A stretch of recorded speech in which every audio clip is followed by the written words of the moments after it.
Добрый вечер. В эфире Prime на телеканале АТР. И это Prime, не помню какого подсчета, надо, наверное, вести счет, но у меня на это как бы не хватает Прайм всегда эмоций. первый. Вот и гость проявился, я его хотел позже представить, но он же наглый, понимаете, из России. Вот. Понаехали. Понаехали, да. Вот, значит, суть в чем? Это Prime телемарафона Save ATR. «Голос Крыма» мая будут в эфире. И сейчас я хочу начать его. Во-первых, с благодарности еще раз хочу повторить посольству Чехии, точнее, Министерству иностранных дел Чешской Республики, которое через посольство передало нам срочную финансовую помощь. Это очень ценно, это очень круто, и за это мы действительно благодарим. И надеемся, что другие страны Европейского Союза, а также Канада, Британия, Соединенные Штаты тоже обратят внимание на положение, в котором оказался не по своей вине крымско-татарский телеканал. И сейчас я вам, вот Илье, одновременно, как начало а говорить мы будем на разные темы, но как для начала разговора я зачитаю то, что я опубликовал буквально минутами назад на своей странице в Facebook официальной, потому что меня заблокировали мой аккаунт на 30 дней. Да, знаешь, за что? За то, что я репостнул собственный YouTube-канал и написал, что мне не нравится творчество Земфиры. То есть уже за Земфиру банят. То есть Кремль стоит стеной. А недавно меня забанили за просто копипаст Степана Бандеры статьи 53 года. Так там прям по духу все. Только СССР меняешь на Россию, и все нормально. И они это поняли сразу. Поэтому Степан Андреевич Бандера был забанен на моей странице спустя 70 сколько лет с лишним после смерти, да? То есть убийства. То есть вот такая история. Но это отдельный вопрос. В Ване сейчас находятся Аркадий Бабченко, Саша Сотник, и все там... Ну, ты вообще известный крымско-татарский жиды Бандера. Да, но тут смотри, нет, дело не только во мне, это пошло одновременно. Бабченко, когда стукнуло ему этот бан, он сказал, сейчас будут на всех. И это я тоже рассматриваю как часть подготовки к какому-то новому этапу гибридной или прямой войны, потому что это важно, вырубать каналы информационного сопротивления тоже. Да? Но это мы обсудим уже про войну и так сказать, и русских потом, как война и немцев, у нас все по-другому. Так вот, я хочу зачитать эту информацию, чтобы ее слышали и вы, наши зрители, и те, кому она адресована. И если вопрос финансовой поддержки единственного крымско-татарского телеканала АТР не будет в ближайшее время решен правительством Украины, то 1 мая 2021 года произойдет историческое антисобытие в жизни коренного народа Крыма и Украины. Вслед за старейшим крымско-татарским СМИ «Радио Мейдан» прекратит вещание на Крым детский телеканал «Ля-Ле». Нам больше нечем оплачивать передачу сигнала на оккупированную территорию. Наш долг иностранной спутниковой компании достиг таких размеров не по нашей вине, что они больше терпеть не будут. Хотя мы благодарны бизнесменам, не имеющим никакого отношения к Украине, они долго входили в наше положение и относились к Крыму точно лучше, чем собственное правительство. Это компания из Израиля, где люди помнят, что такое унижение и преследование по национальному признаку. «Ля-Ле» — это не только часть, а скорее ребенок, не только часть, не столько часть, скорее ребенок АТР. Это еще и единственный телеканал, где долгие годы в формате 365/24/7, кроме 4 месяцев, когда закрытый оккупантами АТР тайком переезжал в Киев, звучал крымский язык. Единственный. Благодаря «Ля-Ле» дети Крыма не только заговорили правильно на языке, которого, как и народы Крымлы, не существовало, но и научили правильно говорить и писать родителей. Там нон-стоп идут мультфильмы и программы, переведенные лучшими филологами и озвученные лучшими актерами нашего народа на студии АТР.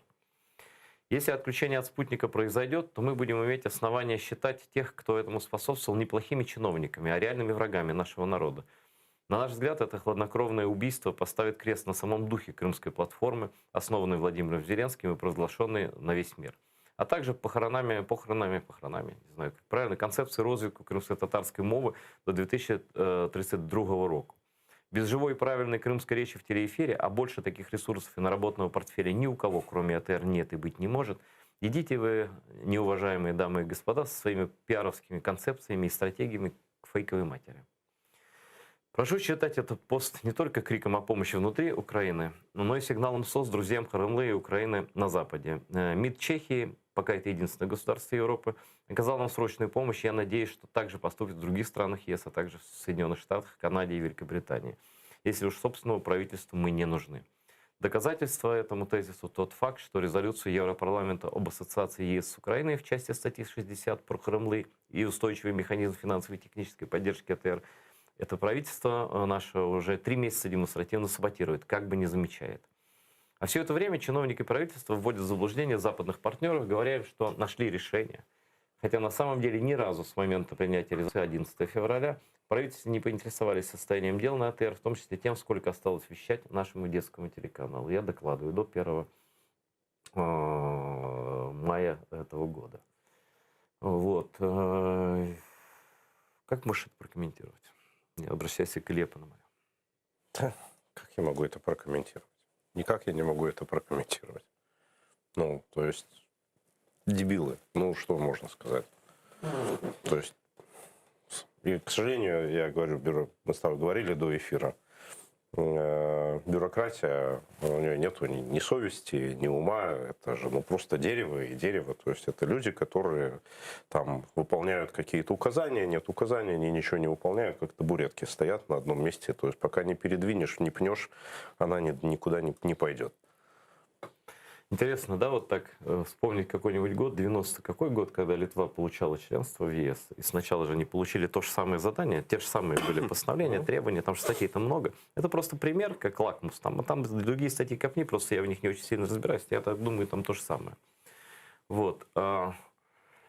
Как это так? Вы представляете, в Литве сидят такие литовские депутаты, литовские такие члены правительства, и им приходят из ЕС, значит, вот, требования такие, перечень такой-то, а там прямо указаны про АТР, про поддержку крымского языка там, и так далее. Это все четкие, прямые вещи.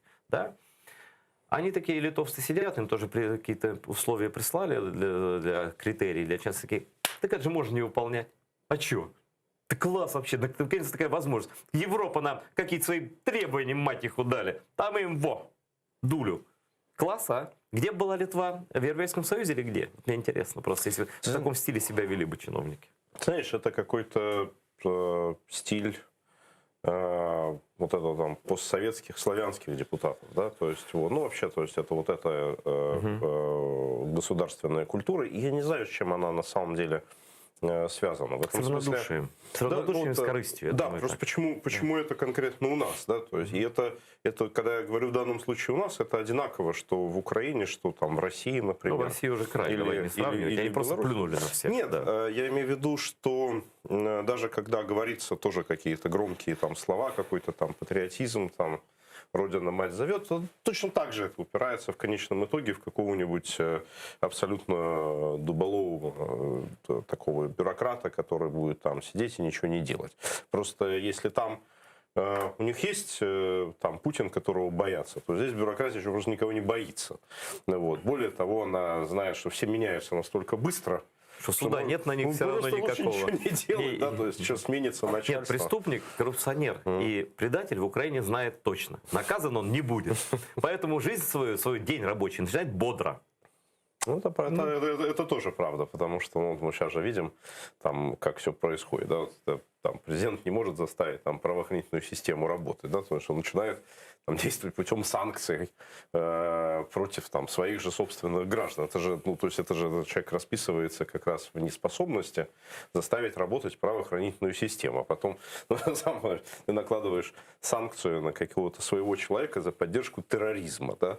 Вот. При этом, значит, этот человек, который ты говоришь, вот это террорист, он идет под санкции. А где он у нас? В ресторане. Да, но при этом, то есть, ни СБУ, там, ни полиция. То есть, он террорист, да, то есть, он под какое-то переходное время мы живем. Все. Ну, такой, да, то есть, постмодернизм такой глубокий. Но это долго не может длиться. Все-таки, я говорю, Владимиру Александровичу придется как бы решить с умными он или с красивыми, ну, или как там назови. Потому что вот есть Байден, есть Науседа, там, президент Литвы, который сказал, да, Путин убийца.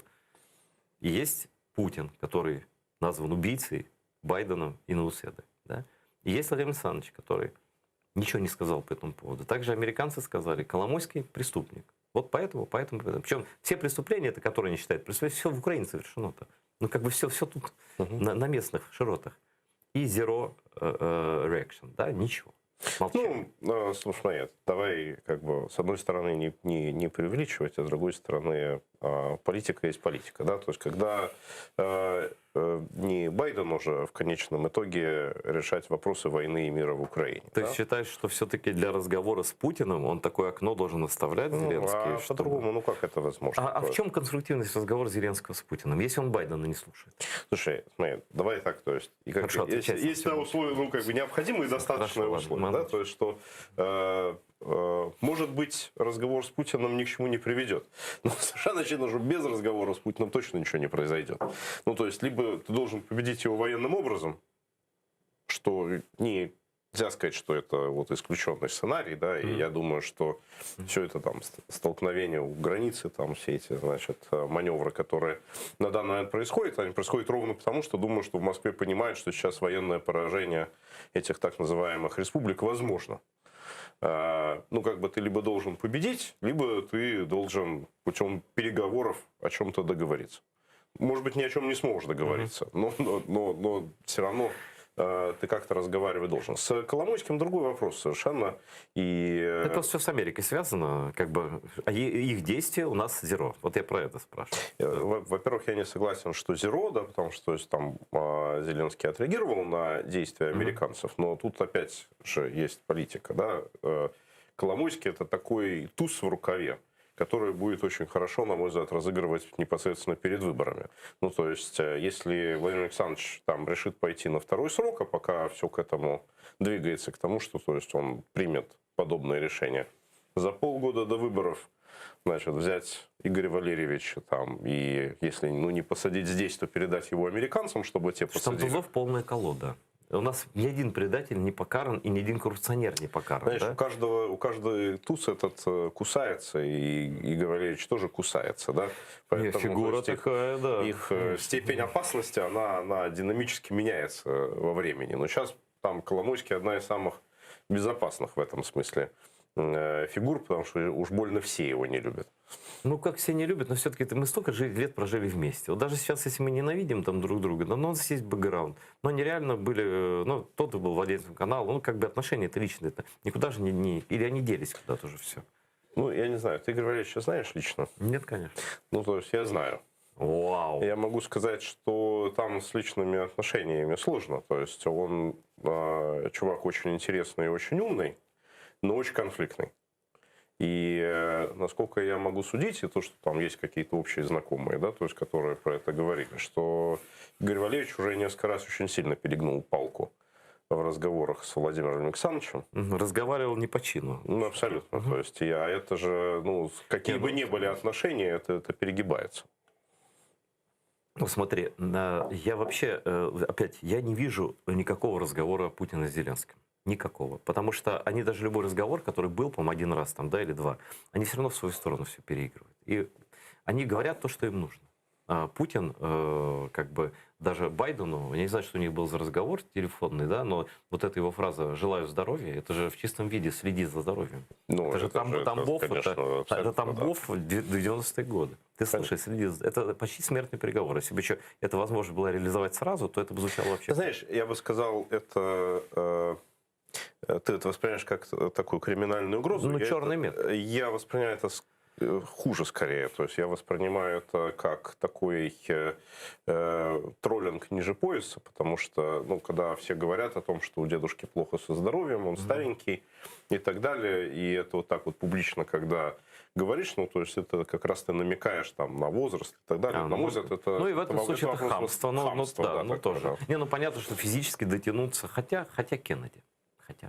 Нет, слушай, ну, то есть Россия, также Советский Союз никогда не будет устраивать покушений на лидера Соединенных Штатов. Слушай, а ты не знаешь почему? Я действительно хочу это с тобой обсудить. Мне в детстве, ну как в детстве, я рано начал читать всякие книжки, и где-то в году в 82-м мне попалась из серии «ЦРУ против СССР». Книга, где вот какой-то Зорин, только кто-то еще написал вот такую книгу, где доказывал, что убил Кеннеди Гарольд Хант. Я просто запомнил это имя, да? Нефтяной магнат техасский, да? Я понимаю. Зачем? Вот я вспомнил, что также они писали, что Украина сбила Боинг, что, ну вот это, это их манера такая. Зачем им это опровергать? Зачем им в это вообще лезть? Если они ни при чем. На мой взгляд, это может свидетельствовать о том, что Хрущев все-таки разозлился тогда на Кеннеди. Нет, смотри, ну, во-первых, я совершенно ни при каких условиях не верю, что Советский Союз мог к этому иметь отношение, просто потому что цена вопроса слишком большая. Хрущев с Кеннеди поставили точку в Карибском кризисе, когда он был. И смогли отойти от этой пропасти. Хрущев поехал в Штаты только когда Кеннеди был убит, и пришел к власти новый президент. Ну что с этого? Был первый визит. Ну, там Кеннеди был очень маленькое количество времени у власти. Не, я в этом никакой конспирологии не вижу. То есть цена вопроса очень большая. А то, что подобные все вещи вкидываются, это как раз является абсолютно нормальным, потому что как раз задача подрывной деятельности, да, спецслужб, это противника поссорить друг с другом, посеять смуту в рядах, соответственно, вероятного противника, да, чтобы они все начали друг друга жрать. И, собственно, мы это все время видим и в Украине, правильно? То есть здесь то же самое все происходит. Такие зерна недоверия взаимного, зерна взаимной подозрительности, взаимных обвинений. Это же самое милое дело, разделяя властвуй. Смотри, срочная новость у нас. Вышел релиз Белого дома только что.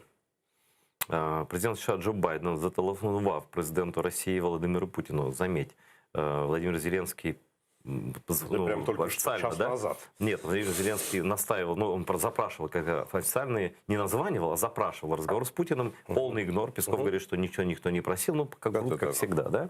Но Байдену они, конечно, так отказать не могли. Так от, президент США Джо Байден зателефонував на президенту Росії Володимиру Путіну. Ось коротко про що поговорили.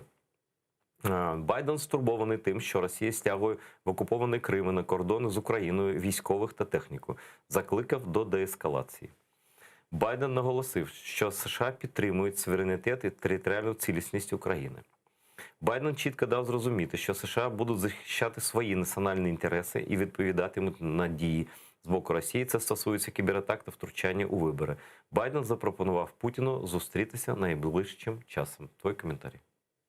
Ну, да, на самом деле, насколько интересно, как, значит, в переводе, да, то есть вот меняется то, что было в официальном пресс-релизе Белого дома. Я о чем говорю, что это, то есть, ты уже успел прочитать, час назад я успел прочитать сообщение на сайте Белого дома. Ну, давай-ка переводи нам, поработать переводчиком, давай, переводи. Смотри, значит, на сайте Белого дома было написано так, что президенты поговорили, обсудили первый пункт продления этого самого СНВ-3. И это было там первым пунктом, да, то есть вот второй пункт был, сейчас он был, второй пункт был тоже не про Украину, черт, что-то только что. А я тебе дам, могу шпаргалку дать. Вылетело из головы сейчас. Вот, на, вот здесь. Да. Да, естественно, вмешательство в американские выборы, да, то есть вот кибератаки и так далее. Потом, соответственно, типа Украина, вот, и, значит, наконец, это приглашение по поводу разговора.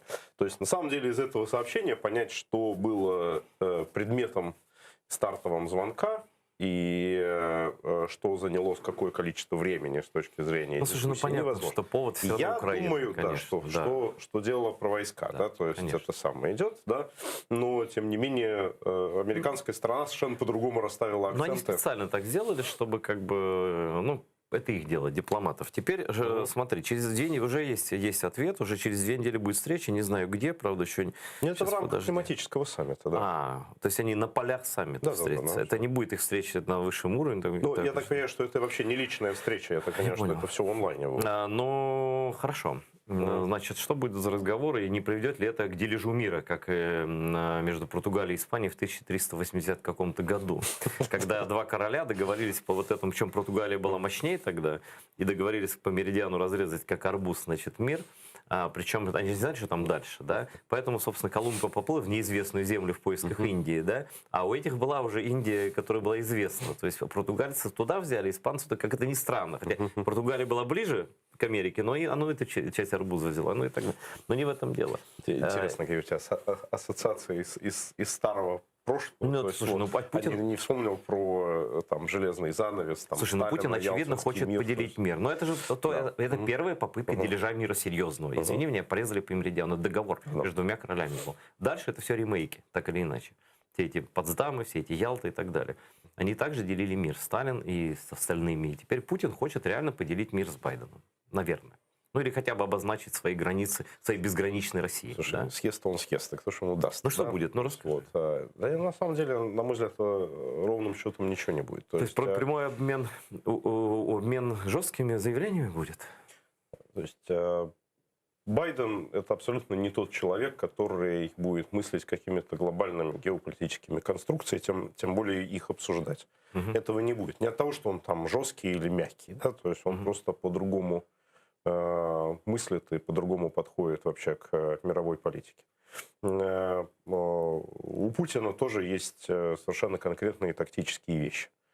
Мне кажется, если они сейчас смогут обсудить такой простой вопрос, как «Северный поток-2», это уже будет для стран большой шаг вперед. Подожди, какой поток? Если Америка отказывается от своих санкций против потока, все. Но они не отказываются от санкций против потока. Более того, чисто формально в конце апреля будут введены новые санкции. Ну, так Другое дело, что они будут введены там, в очень декоративном режиме.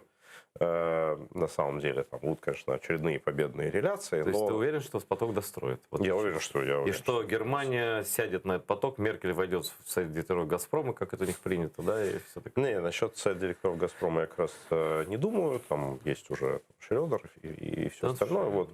Нет, у них осталось мало времени с этим самым Северным потоком до немецких выборов. Поэтому там сейчас идет определенное соревнование, что тогда произойдет ты говоришь, что Байден сдаст, просто сдастся Путину. Я не думаю, что он сдастся Путину, но то, что вопрос Северного потока он сдаст, я считаю, вероятность очень высокая. Запомним этот прогноз Ильи Пономарева, если что, припомним ему. Да, я это говорю не первый раз. Хорошо, нет, ну вот твоя позиция, ты имеешь основания, видимо, так говорить. Да, мы даже с тобой, по-моему, на прошлом эфире обсуждали достаточно детально относительно, почему я считаю, что Байден в вопросе Северного потока будет мягче. Короче, у них как раз есть то, о чем поговорить. Но здесь вопрос вот Украины и вопрос этих войск на границе, он как раз является принципиальным. Потому что если хоть один российский солдат перейдет сейчас, да, вот эту самую границу, это уже будет там третье по счету большое наступление, да, на Донбассе. Это тоже я удивляюсь, почему украинских какой российский солдат? Это же шахтеры и трактористы. Не, вот подожди. Вот тут, то есть, там шахтеры и трактористы, это тот, который сейчас там уже из находится. Петербурга, да. Москвы, из Тамбова. А вот регулярные части, это регулярные части. Ну, на самом деле. То есть, скажем так, Путин открыто скажет, что это его войска. Да, абсолютно. Ага. То есть, только просто это уже будет третье масштабное наступление российской армии на украинскую территорию. Потому что было Иловайск и было Дебальцево. Вот если это произойдет, то никакого Северного потока не будет. Это, там, на мой взгляд, совершенно очевидно. Именно поэтому там и Меркель, и Макрон, и Байден Путину эту простую мысль доносят. Слушай, а тут русские пропагандоны, вот я читаю в рабочем чате, показывают, что Байден получил щелчка, что Путин поставил на место его, и что все будет ништяк, как ты и говоришь, что будет ништяк с потоком, Россия будет продолжать наращивать вооружение, угрожать миру за германские и французские деньги. А каким именно щелчком-то? Не знаю, я не пропагандон. Окей, тоже. Да. Я не знаю, про какой щелчок идет речь. Он вынудил, знаешь, он вынудил его позвонить. Уже это достаточно для подачи у Соловьева, что дедушка-то потек. Там уже такая уже лексика, да. Нет, я уверен как раз, что если он звонил по теме Украины, то он, конечно, звонил для того, чтобы сказать: чувак, остановись. Да, то есть это сиди тихо, да, сиди тихо. Смотри, вот идут разные рассуждения. На тему, это старая история, да, готовы ли вы умереть за Нарву. Да? То есть пятый пункт, даже НАТО, многие думают, что он даже Эстонию защищает в случае реальной нападения широкомасштабной угрозы ядерной войны. Я тоже так думаю, да. Вопрос, готовы ли американские солдаты умереть за Украину? остается открытым, и прямо ни в одном заявлении нет, что мы окажем, что нам высадит десант, что прилетят самолеты НАТО, потому что, главное закрыть небо, понимаешь? Потому что все остальное на земле, русские не любят воевать на земле, это Чечня показала, Сирия. Сначала забомбить все к чертовой матери, а потом уже какие-то появляются возможности. Да? И на земле это партизанская война, разбомбленный город Грозный, как бы заходи и все. Грозный бомбили в основном с земли, а не с неба. Да какая разница? Ты же понимаешь, что в ракетах сколько народу получилось. Нужна противоракетная оборона и ПВО. Насчет неба я с тобой полностью согласен. Это понятно, да? Это дает ключевое преимущество в войне, это мы видели в Азербайджане, все мы видели, да? Вот. И если это как бы Америка дает эти вещи или вмешивается само НАТО, начинают говорить, здесь не летайте, иначе мы будем сбивать, это совсем другая картина войны. По земле русским очень тяжело тут будет идти. А как бы бомбить Киев, они уже сами сказали, там этот выблядок... Примаковский, этот вот внук, извините, пожалуйста, прошу прощения, сказал, что он рос вооружен, что они готовы бомбить Киев, объекты инфраструктуры, я понимаю, ГЭС, чтобы тут затапливать что-то, все же текло там и горело, да. Вот. Так я думаю, что, смотри, а я вот все-таки считаю, что Америка вмешается, и сильно вмешается, не знаю в какой форме, вот сразу, да, но она вмешается, и вот почему? Потому что сдача Украины, на милость гопникам, да, вот которые скажут, вот мы угрозили вам, и вы этот Карибский кризис проиграли, у вас яйца оказались не такие крепкие, как тогда у Кеннеди, да, и вы проиграли. И вот мир видит, что Россия методом шантажа, угроз и прямой грубой военной силы навязывает свою повестку, а Америка не может ничего сделать, а выражает озабоченность. Это повлечет за собой такие последствия домино, например, Тайвань, который сейчас тоже, это мы не считаем про Тайвань, я вижу сообщение, что в Тайване все плохо. То есть китайцы угрожают сильнее, чем когда-либо Тайваню. Это похоже на историю с Украиной. То есть сильнее, чем когда-либо наращиваются военные силы рядом. А США является гарантом тайваньской независимости, причем более документально оформлено, как военный союз, по-моему, вообще. То есть это не Будапештский меморандум, ни про что, да, который можно было гипотетически не выполнять. Да. Ну, как ты считаешь насчет насколько роковая история Украины для Соединенных Штатов? Насколько сильно? Честно тебе скажу, что я подхожу к этому вопросу совсем по-другому, к сожалению. Во-первых, я всегда считаю, что спасение утопающих дело рук самих утопающих. Это мы не обсуждаем. Да, это и так понятно. Нет, просто смотри, значит, вот ты даже сказал про этот самый Карибский кризис там, и все прочее. Я, конечно, считаю, что весь этот Карибский кризис – это абсолютная и полная победа Советского Союза в геополитическом плане. Когда из Турции ракеты убрали. Потому что, началось все с того, что американские ракеты стояли в Турции. Да. Значит, и Куба была под угрозой американского вторжения. На выходе Куба полностью осталась в сфере советского влияния.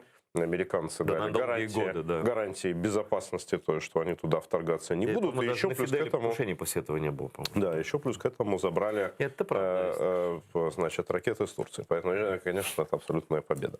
Вот. Что касается... в смысле, как бы войны не случилось, да, я это имел в виду. Войны не случилось, но СССР торганул понтами по полной программе. То есть все выиграл, что хотел в этом вопросе. Ну, это как Россия в Карабахе. Давай. Россия в Карабахе ввести сейчас... войска в еще одну страну бывшего СССР – это успех. Они там и так были.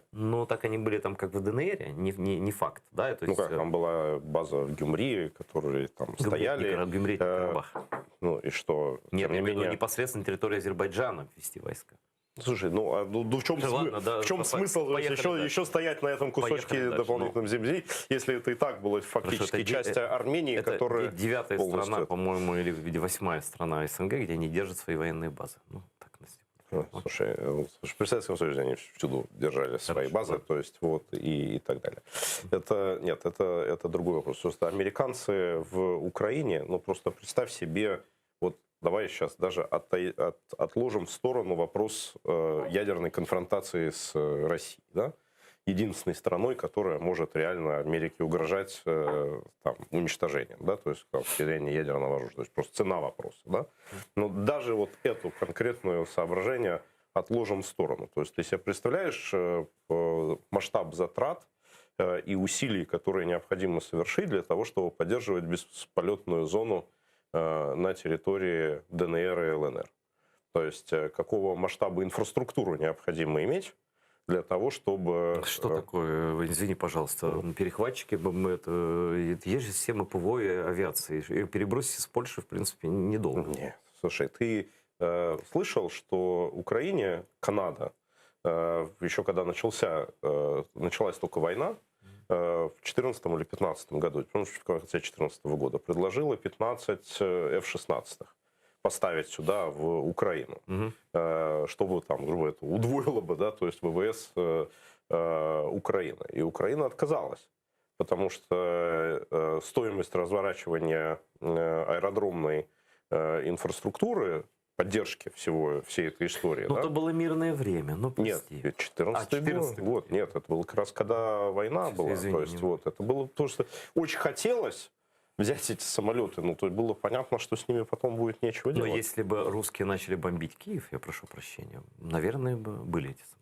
Ну, я не знаю, потому что ты должен научить пилотов, ты должен, Окей, то есть, но... вот. Но для американцев, опять-таки, что ты будешь пригонять авианосец, который ты будешь держать Нет, тогда в Черном придется море? воевать, как бы, сами. Ну, это просто нереальный абсолютно Почему? сценарий. Авианосец, почему? Они завели корабли сейчас в Черное море. Ну, они с Турцией из-за этого поругался Путин. Ну, разница между авианосцем и кораблями. По доктрине Монтрё, один корабль может быть из государств, которые не являются черноморскими на территории Черного моря. Почему? То есть американцы постоянно устраивают ротацию. Один корабль заходит, один корабль уходит.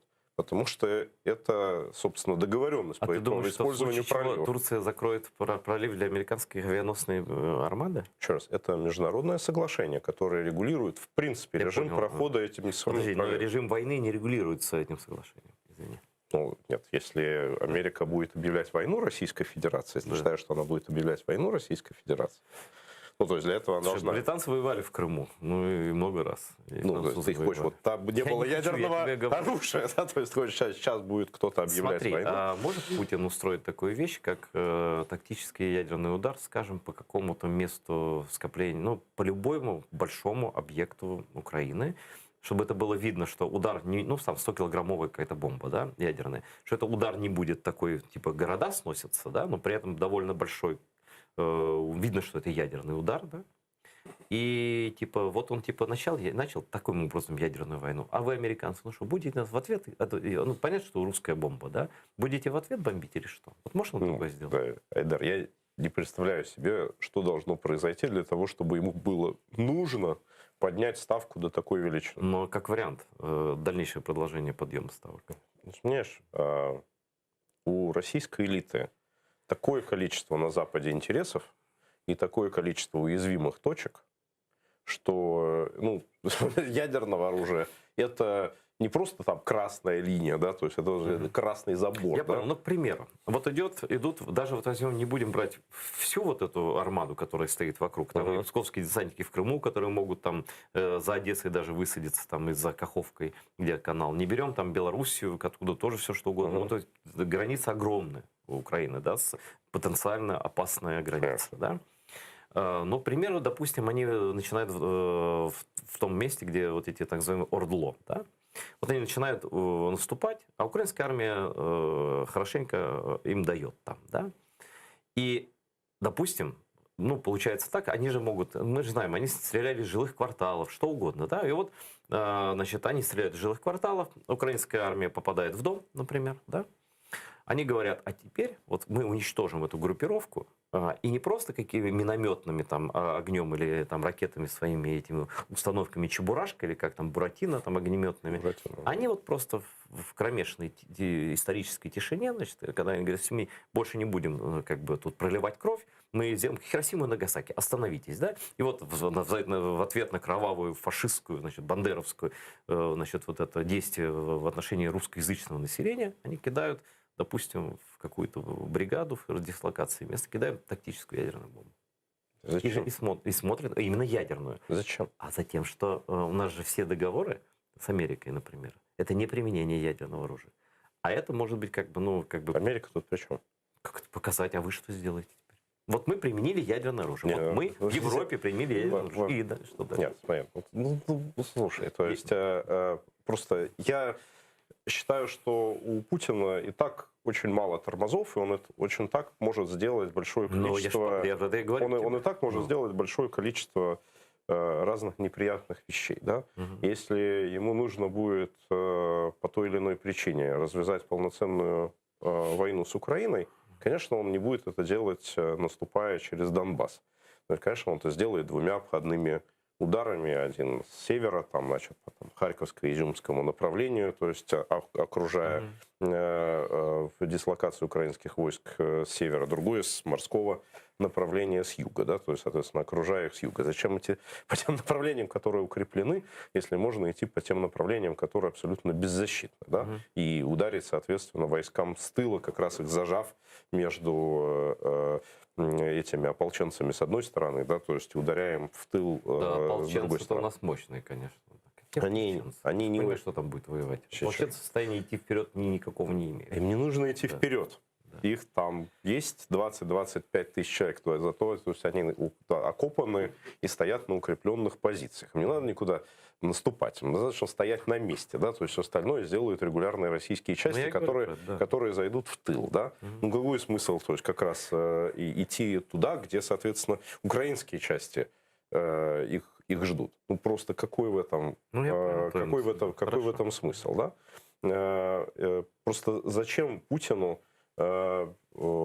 рисковать там, как раз с точки зрения всего этого мирового сообщества, то есть свою элиту, перед своей собственной элитой подставляться, которые начнут дрочить за то, что... Он плевал на свою элиту.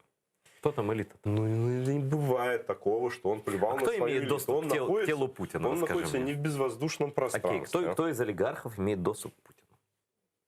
Любой человек из верхнего эшелона имеет доступ к Путину. Это гипотетически. Нет, это не гипотетически, это практически. Это Потанин может позвонить, записаться на прием и пойти поговорить с Путиным. Но ставить условия ему они не... Условия ему не может ставить никто. Вот он, да, конечно. Но, тем не менее, это же политика, да? Это не ситуация черно-белая. Все друг на друга влияют. У всех есть свои интересы. Путин тот человек, который в силу своей психологии, происхождения и так далее, он не является там царем, самодержцем, самодуром, который там стучит... Успешный менеджер, как Сталин? Он чекист. Господи помилуй. Он чекист. Но он же чекист с миссией. Он чекист.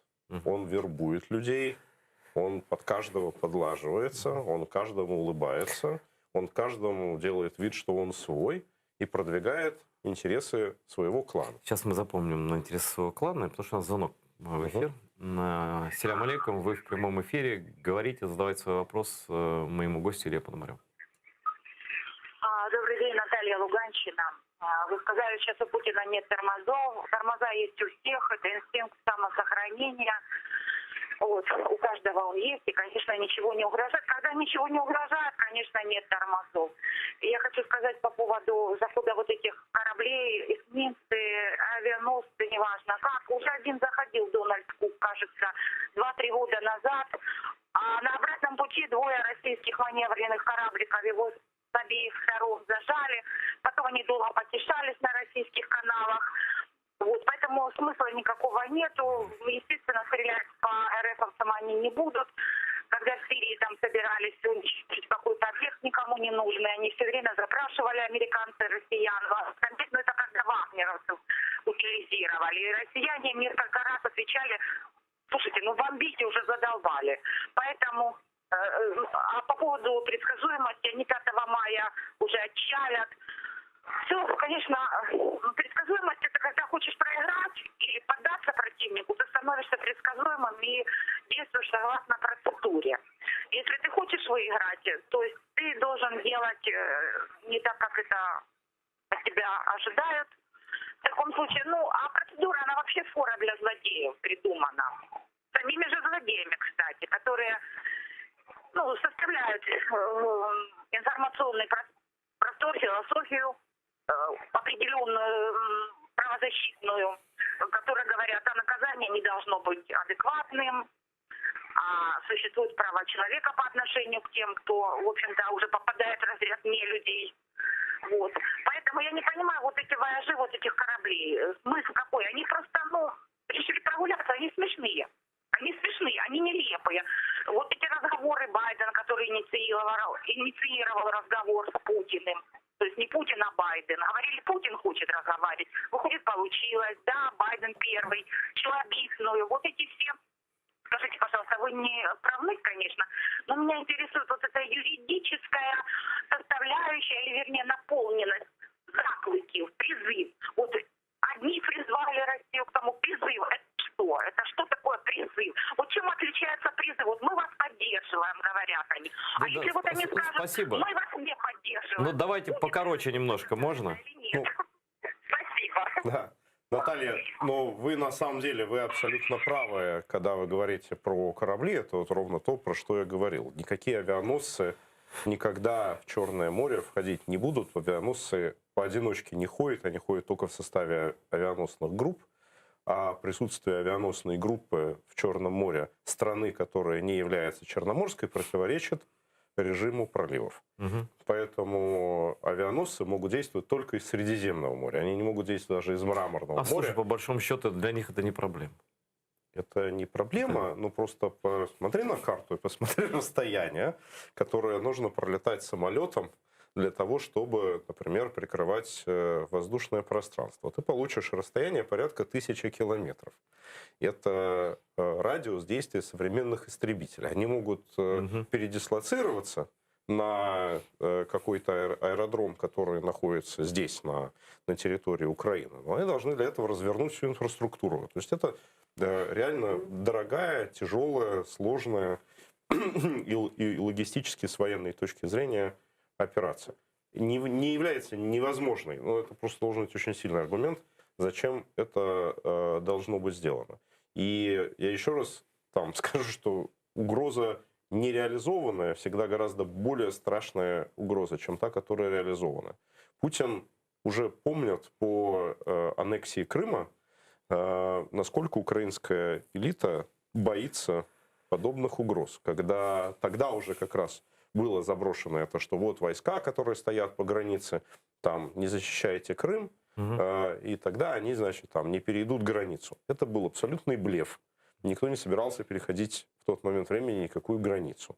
То есть не было никаких тогда планов относительно этих операций в Донбассе и всем прочем. Они возникли гораздо проще. Тем не менее, в Киеве все испугались, и, значит, Крым без боя и без выстрелов упал в руки к Владимиру Владимировичу. То, что он делает сейчас на Донбассе, это ровно та же самая история. Не ходите, не стреляйте, значит, не делайте ничего в военном плане, сидите тихо, и тогда мы не будем нападать. Смотри, значит, 16 апреля Зеленский летит во Францию. У него встреча с Макроном. А про саммит климатический ты говорил, он где? В Париже? Ну, еще да. То есть, может, это и есть, ты об этом и говорил? Может быть, он и есть, да. Просто я боюсь что-то неправильно сказать. Смотри, и русские пропагандисты, уже вот мне сообщение опять в рабочем чате, пишут, что, значит, русские говорят, что Байден пообещал им дать воду в Крым. Я хотел бы с тобой это обсудить тоже. Это заявил, знаешь, кто? Это не русские пропагандисты, извини, пожалуйста. Это только что сказал Пьянковский в эфире у Марка Фейгина. Андрей Пьянковский. Вот насколько вероятно такое обещание Путину? Я Андрея Андреевича люблю, да. Но очень хочется, когда он что-то говорит, чтобы он говорил, откуда он это взял. Ну, теоретически, давай без имен. Вот да, теоретически может такой обмен, что ты хорошо, ты убираешь войска, но мы тебе даем воду в Крым, мы давим на Украину, чтобы она дала воду. Теоретически в жизни возможно все, что угодно. Ну хорошо, какая вероятность этого? Вероятность этого, она исчезающе мала. Понял, услышал. Есть звонок еще. И звонок Илье Пономареву, как это ни странно. У нас в эфире опять. Здравствуйте, вы в эфире, говорите, пожалуйста. Да, здравствуйте. Ассаляму алейкум. Рамадан Мубарак.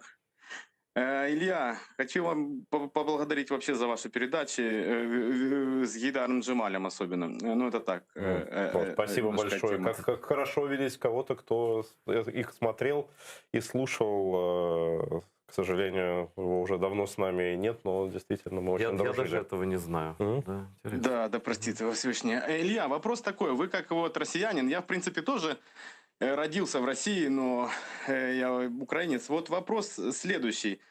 насколько велика вероятность того, что вот россияне, например, просто не придут на войну с Украиной? Ну вот в случае, какое количество россиян, вот, в принципе, просто бы проигнорировало, или, например, участвовало в каких-нибудь акциях протеста, я не знаю. То есть насколько велико количество наших друзей в России сейчас? Смотрите, есть несколько разных социологических исследований, которые показывают, что такое жесткое ядро антивоенное в России составляет около 10 миллионов человек, а, так скажем, облако вокруг, то есть которые в принципе антивоенно настроены, да, составляет около 30 миллионов человек. То есть, ну, 30 миллионов Сейчас это... я поделюсь сейчас. А? Подожди, поделюсь. Да. Значит, это вот общее, да. Дальше это очень большое болото. 20%. Да. Порядка 20%. Дальше это очень-очень большое болото. Потому что, конечно, если рядового россиянина спросить, хотите ли вы войны, там, ну, большинство скажет, конечно, мы не хотим. Не на своей территории, пожалуйста. Не, ну, просто скажет, какой Не, ну русский... Сирию-то они любят бомбить. Никто не любит Получать войну. ответ. Да, значит, потом, будут дальше начинаться нюансы, да, потому что когда начинаешь говорить даже людям, которые в принципе типа против войны, ну вот вы налоги платите, да, то есть они идут на войну, вы готовы за это отвечать, да, то есть вы ни при чем, да, то есть мы за эту типа власть не голосовали, вот, и мы вообще там, значит, мы этого не видим, не слышим, знать не знаем, и это вообще не наша война. И как-то ходить и как-то активно против этого сопротивляться мы не готовы. Это такая позиция большинства населения. Это такая, значит, рутинная позиция. Страх, рутинная позиция, да. Я поэтому говорю, что вот это вот болото, оно на самом деле очень большое. Социология также показывает, что большое количество людей, которые были, например, настроены за аннексию Крыма, считая, что это типа исторически русская земля, и, значит, все прочее, Севастополь город воинской славы и так далее, при этом к военной операции в Донбассе относятся негативно. И именно поэтому там все эти пропагандисты и так далее, они все время... Это важный вопрос. Типа, знаешь, это типа, это излишество. Вот Крыма нам людоедам достаточно, а второго есть не обязательно было. Одного съели и ладно. Ну, ты же понимаешь, здесь логика другая. Понимаю, но это такая, все равно это ты любишь это застрять и... Не, ну как это? То есть, это два преступления, просто названных по-разному Путиным. Но по факту произошло одно и то же. Да? Они разные с точки зрения мотивации рядового россиянина. Потому что Крым, именно россиянина, Крым типа, это наша территория, мы забрали то, что нам принадлежит. Не бутерброд, вот словно говоря. А вот Донбасс, это нет, это территория украинская. Но там фашисты обижают русских, поэтому им надо помочь. Но не солдатами, да, то есть там дайте мы там оружие дадим, давайте мы им там, значит, гуманитарную помощь, там, то есть военторг, там, то есть так далее. Это, конечно, им надо помочь, это наши братья, но не солдатами, но не войсками, не проливать кровь. Поэтому начинается, их там нет, да, то есть там, что вроде там кто-то есть, но это волонтеры. Нет, хорошо, что лжи, конечно. Вот это вот внутреннее такое, значит, лицемерие и многомыслие, да, то есть оно, безусловно, присутствует в головах очень многих. Я именно поэтому считаю, что Путин приложит все усилия, чтобы не начинать открытую войну в Донбассе. Она Может быть, не будет чтобы популярной. не демонстрировать этого. Зачем? Он своим опять скажет, что это... И они сделают вид, что поверят. Ну, скажет, опять пошли там же призыв объявили впервые. На территории Ордлов. Впервые официальный призыв. На территории, да, мобилизация, да. То есть это тоже как бы такое... Но это же не территория России.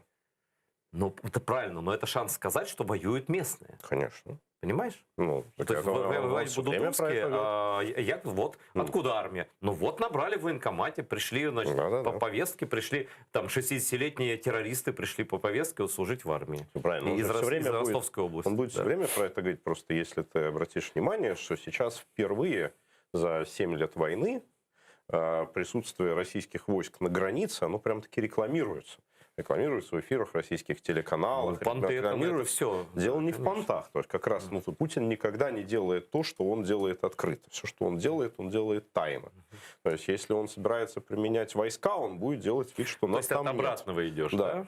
То есть как-то вот ты сам справедливо говорил, что если они говорят про мир, значит надо готовиться к войне. Да. Если они как раз говорят о том, что мы готовы ударить, они не собираются этого делать. Да? И уж, по крайней мере, они готовы это делать не на этом направлении. Ну, есть логика, конечно, в твоих рассуждениях. Хотя, конечно, ни я, ни ты, никто, наверное, прогнозировать Путина я бы не стал. Нет, естественно, и мы должны, тем не менее, анализировать, потому что в любом случае мы что-то планируем, мы что-то советуем, мы здесь живем. И, конечно, вот наши эфиры там кто-то слушает из числа людей, которые принимают решения, я надеюсь. Вот. Да, уж и, соответственно, мы с тобой руководим миром, не привлекая внимания. Не привлекая, да. Никогда. 3 минуты у нас осталось, даже меньше. Я, знаешь, ты начал про русских говорить, что вот, но налоги ты все равно платишь, да? Как бы все равно, что ты армию содержишь, и собственную эту полицию, да. Мне такая мысль пришла, товарищи, но тогда этот рейх построен в складчину немцами, французами и русскими. Вот только русские это по обязанности платят налоги, а немцы с французами добровольно делают пожертвования. Как бы делайте ваши взносы, господа, как Обендер говорил. Понимаешь, это страшно на самом деле. Да, много кто делает пожертвования. Слушай, это же Британия со Сталином вооружили Гитлера. И дали ему возможность. Там, Чемберлен, бизнес должен сотрудничать с Германией, Сталин валенки отправлял, и что там он отправлял. Да? Но это так, реплика, последний вопрос. Вот я от тебя это узнал, хочу, чтобы ты это проговорил. Сегодня, мне кажется, в первый день священного месяца Рамадана, да, наступил, я всех поздравляю с этим, верующих мусульман. Особенно, конечно, Харамлы. Не говоришь, что ты от меня про Рамадан узнал. То есть, нет, вот про Рамадан у нас тут все это и так понятно. Да. Я про то, что Навальный с присущим ему цинизмом сказал, что мне не дают Коран читать, значит, в тюрьме. Да? Понятно, что как он относится к мусульманам, это всем понятно. Да? Вот, если уж там грузины и грызуны, то зачем он это делает? Зачем эта риторика? Зачем сейчас, в это время? Навальный последние 3 месяца очень активно обратился к религиозной теме. Он там цитировал Библию на суде, и потом несколько раз, значит, в своих постах там что-то прямые христианство такие еще ладно, но лезть в ислам, когда он каждый раз говорил, зачем вы тут мне молитесь посреди... ты же знаешь, да, я знаю, все разжигал в Москве. Знаю, да, это какой-то цинизм просто. Слушай, давай так, то есть вот каждому человеку надо дать шанс, да, то есть если он наконец хочет там разобрать, прочитаться и так далее, может быть, у него в тюрьме поменяются взгляды. Выйдет и скажет нам Аллаху Акбар. Да, мы знаем людей, которые в тюрьме приходили к Богу, к вере и так далее. То есть такие люди есть. Я очень сомневаюсь, что это будет в данном случае, но шанс человеку надо дать. Да. Короче говоря, поговорили мы с тобой. Спасибо, что пришел, поддержал наш канал и вообще высказал интересные мысли. Спасибо. Дорогие наши зрители, харамлы, украинцы, все люди доброй воли по всему миру, канал ЛТС смотрит и в Канаде, и даже в Бразилии, и в Австралии, и в Британии, Соединенных Штатах, и везде. Я благодарю вас за поддержку, за те ваши донаты, которые отправляете на Patreon нам. Подписывайтесь, пожалуйста, вы страшно нам помогаете. Вот чтобы вы понимали, нам нечем было бы свет оплатить сегодня, просто света не было бы, потому что это то, что аренда-то понятно, долги, но за свет надо платить постоянно, иначе просто вырубается рубильник, да. И если бы не вы, нам бы просто нечем было платить за свет, и мы не вышли бы из этой студии после карантина, и этой программы бы не было, этого марафона. Спасибо вам огромное, и продолжайте делать это благое дело. Дальше мы ждем вас на нашем Патреоне, поддерживайте свой канал, украинский, крымско-татарский, настоящий, патриотический. И, кстати, это касается и тех нормальных россиян, о которых говорил Илья Пономарев, потому что они есть, я знаю точно, эти нормальные люди, я их считаю нормальными жителями ненормальной территории. Они помогают и украинской армии, помогают медикам украинским, и помогают в том числе и эти каналы АТР.